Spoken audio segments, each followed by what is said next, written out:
Good to be with you. I'm Tony DeCopel. The breaking news right now. New clues tonight in the disappearance of Nancy Guthrie. Who or what disconnected her doorbell camera at 1:47 a.m., moments before she vanished? Blood on the porch, a match for Nancy Guthrie. And the sheriff tonight on whether she's still alive. We believe Nancy is still out there. Plus, that emotional plea overnight from Today co-anchor Savannah Guthrie and her siblings. We want to hear from you, and we are ready to listen. Also developing tonight, dangerous freeze. Millions bracing for the most frigid temperatures of the season. When and where, Rob Marciano standing by. The new measles outbreak tonight. More than 20 confirmed cases now in Florida. At least 17 states reporting cases just in the last month, and what doctors are saying. Also tonight, what to name the newborn baby elephant at Washington's National Zoo. Sorry, America, you only get 4 choices. And Bad Bunny just days before his historic Super Bowl halftime show. His promise to fans right here tonight. From CBS News headquarters in New York, this is the CBS Evening News with Tony DeCopel. Thank you for joining us on a very busy Thursday night. Day 5 now in the search for Nancy Guthrie, but new clues coming out today at a major press conference just hours ago. There is a potential ransom note, investigators said, and if genuine, it comes with a demand for money and a deadline fast approaching. Tonight, 5 p.m. Mountain Time. Authorities taking it seriously, they say, but add that they've had no proof of life since the 84-year-old vanished early Sunday. And that's what the Guthrie siblings, including Today co-anchor Savannah Guthrie, are asking for now as well, telling their mother's potential captor to demonstrate that, quote, she is alive and that you have her. As for the suspects, today the sheriff said, quote, we have nobody. Jonathan Vigliotti has been covering this from the very beginning, and he joins us now once again. Jonathan, good evening. And Tony, good evening to you. The sheriff has confirmed blood found here at the scene belongs to Nancy Guthrie. It is still unclear at this hour who took her, but tonight the real possibility that the author of that ransom note is connected to the crime. Disturbing new details about the ransom note. The FBI confirmed there were 2 deadlines and say they are taking the note seriously. Did make a demand for 5 p.m. today, and if a transfer wasn't made, then I think a second demand was for next Monday. It's unclear what the exact terms of the deadlines are. We pressed officials about its authenticity. But not everyone is presented to the family. Why this one? Because this was the ransom that came in and it had facts associated with a deadline, with a monetary value they were asking for. And so what were some of those facts, if you can, because there's been a lot of speculation, as you know, if you could set the record straight. Yeah, the ransom itself, one talked about an Apple Watch and one talked about a floodlight. The sheriff released an updated timeline showing that Nancy Guthrie arrived home Saturday night at 9:48 p.m., the garage door closing 2 minutes later. At 1:47 a.m., the doorbell camera disconnects. At 2:12 a.m., software detects movement, but it wasn't recorded. At 2:28 a.m., Nancy Guthrie's pacemaker disconnects from her phone. At 11:56 a.m., the family checks on Nancy. There is now growing desperation and mounting heartbreak. Mommy, if you are hearing this, you are a strong woman. Last night, Savannah Guthrie, her sister Annie, and brother Cameron responded to the ransom note, making a gut-wrenching plea. We need to know, without a doubt, that she is alive and that you have her. Authorities now say that DNA has revealed that bloodstains found outside the home belong to Guthrie. Potentially hampering investigators, Nancy Guthrie's home is in a hilly and rugged community with homes nestled well away from main streets. The isolation is clearly visible. Home security cameras from neighbors may not be able to see movement. Clues and suspects could vanish undetected. The sheriff says investigators continue to canvass the area looking for additional leads. Everyone is looking for you, Mommy, everywhere. We will not rest. Your children will not rest until we are together again. And there has been no proof of life. CBS News has learned that hostage negotiators with the FBI are now here on the ground. This as officials continue to call on the public for their help. There are 3 tip lines. Their numbers, Tony, are posted right there on the screen. Jonathan, thank you very much.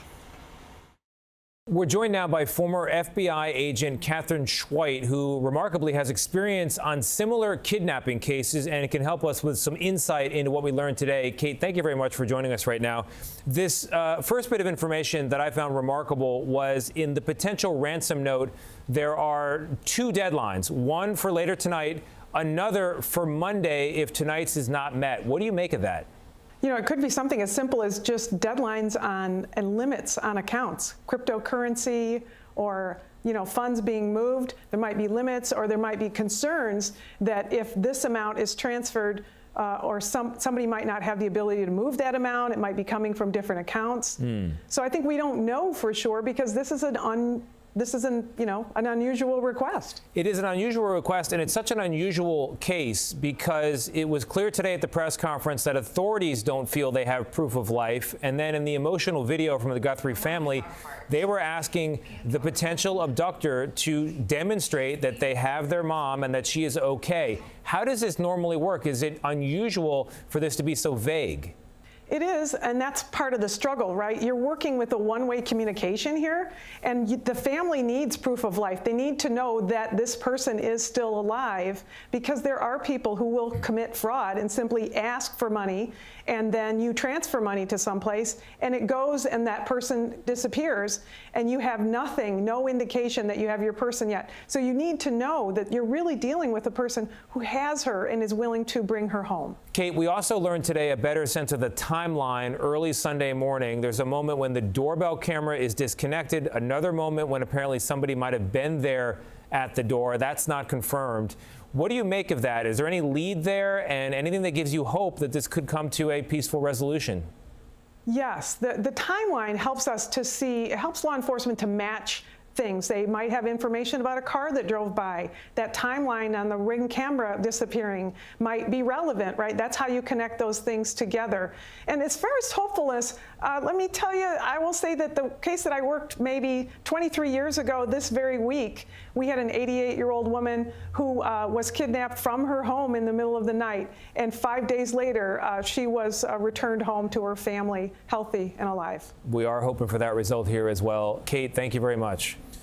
We turn now to the weather, the very cold weather. More than 73 million Americans under extreme cold alerts as another blast of Arctic air and snow threatens the east. Rob Marciano out in the cold once again for us here in New York. Rob, how much worse is it going to get? Well, Tony, unfortunately, it's going to be the worst that we've seen this season, which, as you know, has been a bad one. The good news is coming on the weekend, so if you have the opportunity to hibernate, you may want to do just that. Look at the number of extreme weather warnings that we have as far as the cold is concerned. All the big cities in this, 15 to 40 degrees below zero on Saturday and Sunday. So let's go through some of these numbers. It all comes down. This is coming directly from the North Pole. Chicago, you've got the core of it on Saturday. D.C., New York, you've got the core of it on Sunday. These numbers do not include the wind, which will be significant. So let's go through that with the pulse of snow coming through. 10 to 15 to 20 miles per hour come tomorrow morning. Then into Saturday, we're looking at 30 to 40, 50 miles per hour into Sunday morning as well. So that could take down some power lines as well. And we'll see a pulse of snow, maybe just enough to shovel and maybe brighten things up in the big cities, but it will be bitterly cold. Tony? All right, Rob, thank you very much. We turn now to an awful scene outside a market in Los Angeles after an elderly driver crashed her car through a front window, killing at least 3 people. Carter Evans has late developments tonight. Triage in the streets of L.A. after this silver Prius slammed into a grocery store and shoppers inside. People were underneath the vehicle. Firefighters were able to remove that vehicle to make access to those patients. But firefighters say 3 people under that car died at the scene. At least 6 others were injured. The driver, an elderly woman, is said to be cooperating with police. That it does not seem to be an intentional act. People who live nearby say it's a dangerous intersection. I'm emotional because I've almost been hit, like as a pedestrian. Police say the driver first struck a bicyclist, then lost control of the vehicle. She is now being evaluated to determine if a medical issue may have been a factor. Tony? Carter, thank you very much. We turn now to the measles outbreak, expanding yet again tonight. 17 states tracking cases overall, at least 22 new cases in Florida. Christiane Benavides is there. At Ave Maria University near Naples, Florida, students are being urged to stay home. The number of measles cases across the campus has surged to at least 20. Sophomore Kennedy Kaplan, who told us she's vaccinated, is concerned for her roommate, now battling the virus. She's struggling, but she had a high fever, the rash, cough, stomach problems. More than 800 cases have been reported across 17 states. Nowhere is it worse than in South Carolina, with nearly 900 cases since last September. It is the largest outbreak in the country in decades. If you're not vaccinated and you've never previously been exposed, your chances of getting measles is upward of 90%.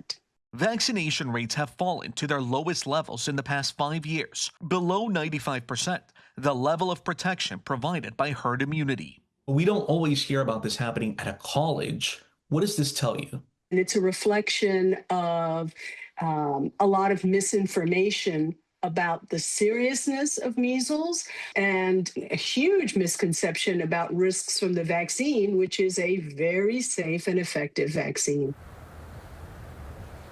Tony, Florida's Department of Health says it is working with the university to provide support to students who may have been exposed. Meantime, a global health organization has warned that the U.S. is likely to lose its measles elimination status this year. Tony? Christian, thank you very much. Tonight, for the first time in more than 50 years, the world's largest nuclear powers, the U.S. and Russia, do not have an agreement limiting their long-range nuclear arsenals. The most recent deal, signed 15 years ago, expired today. Face the Nation moderator and chief foreign affairs correspondent Margaret Brennan now on what this means in an already dangerous world. The bomb was exploded. 81 years ago, America became the first and only country to use a nuclear weapon in war. Fear of the ensuing arms race with Russia led multiple presidents to agree to limit their arsenals. Today, those restrictions expire, leaving no limits on the size and structure of those weapons supplies. Arms control expert Daryl Kimball. That uncertainty can be extremely dangerous when and if there is a crisis that could lead to the employment of nuclear weapons. China boasts the fastest growing arsenal, planning to reach 1,000 nuclear warheads in the next 4 years. President Xi Jinping has shown little interest in President Trump's past attempts to broker a three-way arms control deal with Vladimir Putin, who has already used nuclear-capable missiles in Ukraine. He is also suspected of helping North Korea with its nuclear program. As for the U.S., the Pentagon now plans to deploy more nuclear warheads on its submarines. And President Trump told 60 Minutes in November that he's personally willing to push the boundaries. I'm saying that we're going to test nuclear weapons like other countries do. The U.S. has not yet carried out such a test. Today, Trump authorized high-level military talks with Russia to maintain peace, and he's vowed he wants to negotiate a brand-new, modernized nuclear treaty. Negotiations with Russia are always tough and difficult. These agreements cannot be accomplished in a 2-hour summit somewhere.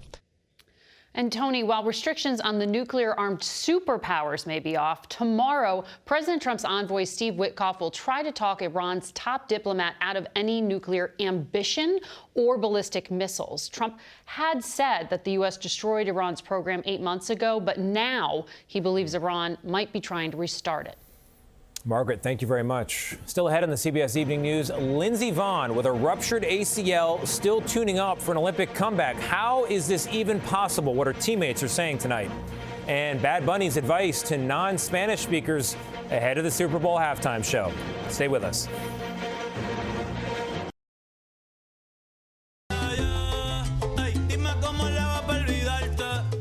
That is a new trailer for Bad Bunny's Super Bowl halftime show as anticipation builds not only for his performance, the first from an artist who works primarily in Spanish, but also around the politics of this particular moment.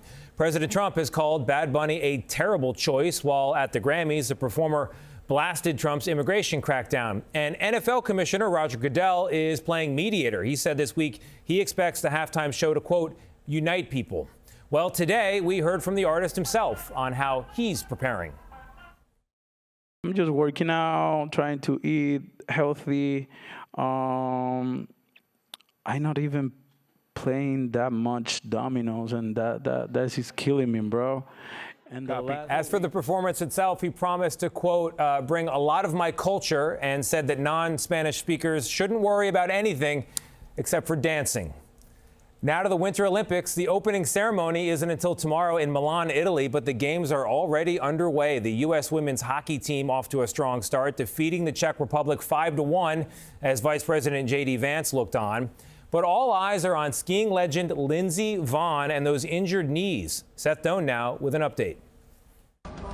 She's controlling the message and posting this today. It appears Lindsey Vonn is messaging a comeback despite that brace on her left knee. If anyone can come back from this, if anyone can do it, it's Lindsey. We hung out with Vonn's USA women's ski teammates this afternoon as they trained in the gym and played spike ball since their practice run was canceled due to weather. She's off balance on the jump. Conditions were tough in the Swiss Alps last Friday when Vonn lost control, rupturing her ACL. How is it to ski with a ruptured ACL? How can you do that? So in 2022, I ruptured my ACL in early January, and because the Olympics were coming up, I decided to try to keep skiing through it. It's definitely risky, but I mean, if it's your last games and you already probably have a lot of knee damage, then there's not that much to lose. How is that as a skier to have something like a torn ACL, to have bone bruising? I think anytime you're injured, trying to fight through that injury while you're still competing, while the season's going on, it definitely can get in your head, but she's been through it more than anyone. She's definitely one of the toughest. At 41, Vonn may be the eldest, but she's surrounded by top athletes, ranging in age, but sharing the same Olympic goal. Tell me about the team dynamic. I think it's really fun to have the mix of personalities, the mix of experience, and really just feed off of each other. The U.S. women's ski team is hoping for a practice run tomorrow, and Tony, Sunday would be their first chance for a medal. Seth, thank you very much. More winter excitement ahead in a moment. The unexpected variety this time. What happened to these skaters when the ice suddenly opened up?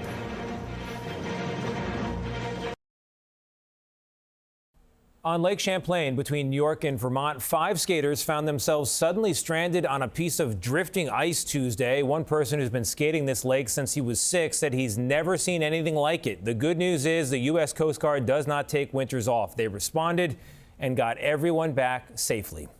Another lake rescue in Washington state after a doe wandered into danger. A firefighter slowly made his way to the stranded animal. He came along for the ride as crews towed both of them to shore, and they later released the doe back into the wild unharmed. Still ahead, the good stuff. What to name this beautiful 308-pound baby girl? This portion of the CBS Evening News is sponsored by Cobenfy. Learn more at cobenfy.com.